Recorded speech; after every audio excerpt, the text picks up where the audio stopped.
A long time ago, in a cottage on the edge of a great forest, there dwelt a little girl by the name of Goldenhair. She was an orphan and lived with her grandmother, who loved her dearly.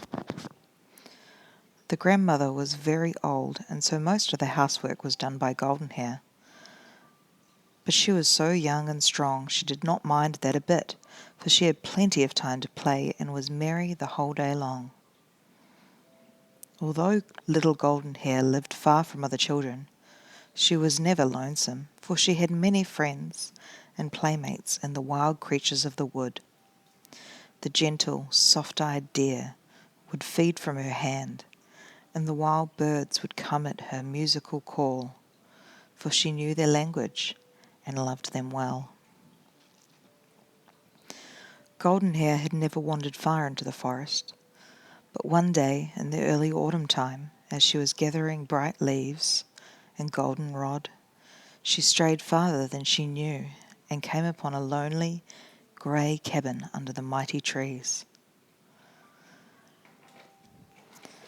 A slab of wood beside the half-open door who told who lived within. It read, Papa Bear, Mama Bear, and the Tiny Bear. "So this is where the jolly bears live," said Goldenhair, as she knocked upon the door. "I want to meet them." No answer came to her knocking, so she pushed the door wide open and walked in. It was a most disorderly house, but a bright fire burned on the hearth, over which hung a big black kettle of bubbling soup, while on the table nearby were 3 yellow bowls of different sizes. A big bowl for Papa Bear, a medium bowl for Mama Bear, and a little bowl for the Tiny Bear, said Goldenhair. "That soup smells so good," she went on to say, "but my, what an untidy house! I'll put the plates to rights while I'm waiting for the bears to come home."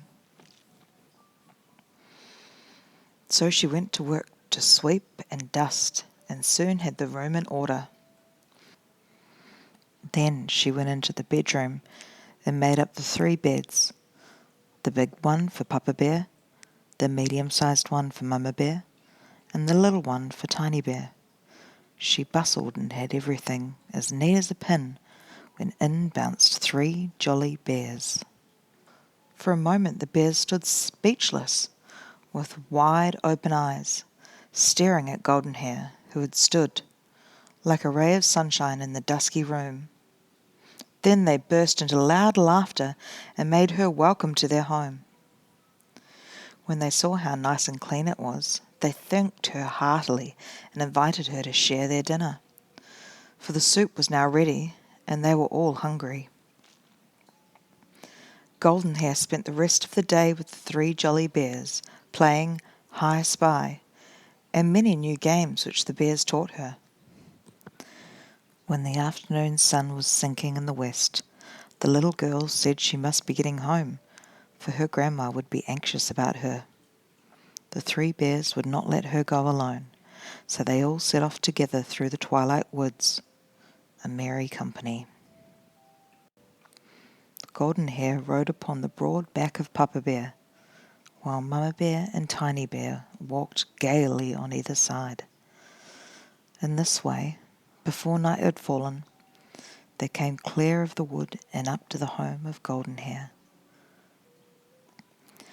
To be sure, the grandmother was much surprised to see the shaggy company with her little Goldenhair, but when she saw how jolly they all were and how handy they were in helping Goldenhair get the supper, she was delighted to have them stay and gave them welcome.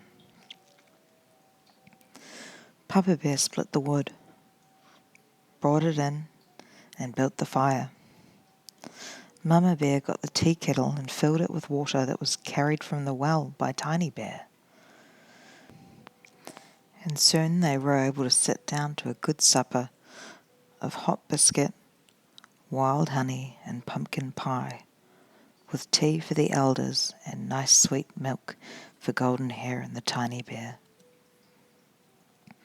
The grandmother liked the 3 bears so well, and the bears were so delighted with the comforts of the home, that they all decided to live together for the general good. Papa Bear would do the chores and stand guard over the house at night. Mama Bear would do the housework under the direction of Golden Hair, while the tiny bear would wait upon Grandmother and run errands for the household. And so it came about that the 3 bears moved their 3 bowls and their 3 beds to the home of Golden Hair and her grandmother the very next day, and from all accounts they were happy ever after. At any rate, the fame of Golden Hair and the 3 bears spread far and wide through the countryside, so that on holidays troops of children came to play with the 4 jolly friends. The good-natured bears were always anxious to please the children. They would get up games under the greenwood trees in the summer, and merry sports upon the icy lake or snowy hills in the winter. They did their best to make life for all one glad round of joy. Just how long they lived thus, no one seems to know, for it was a long, long time ago, and nothing is left but a joyous memory of a happy golden time.